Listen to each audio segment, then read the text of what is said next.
Cerca Teleeuropa sul tuo Play Store o Apple Store e scarica la nostra app. Disponibile per tutti gli utenti Android e Apple. Ti aspettiamo!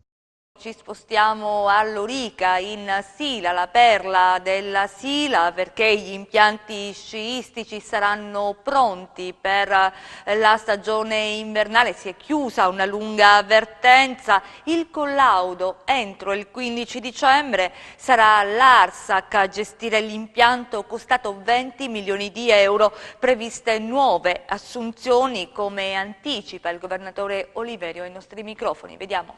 Quest'anno a Lorica sarà possibile sciare. Gli operatori turistici nella perla della Sila attirano un sospiro di sollievo. Gli impianti fermi da anni saranno collaudati a dicembre, quanto emerso dopo un serrato confronto a Catanzaro che ha chiuso la lunga vertenza. È il governatore Oliverio ad illustrare gli step del nuovo corso. Si prevede che entro 10 giorni l'impresa Bartolet, che è l'impresa che ha realizzato tutta la parte tecnologica degli impianti, cioè i piloni, la cabinovia e la seggiovia, entro 10 giorni verrà a Lorica, si renderà conto di quella che è la situazione ed entro i primi di dicembre sarà portata a conclusione, saranno portati a conclusione i pochi lavori che rimangono per attivare l'impianto, e entro metà dicembre si procederà al collaudo degli impianti perché siano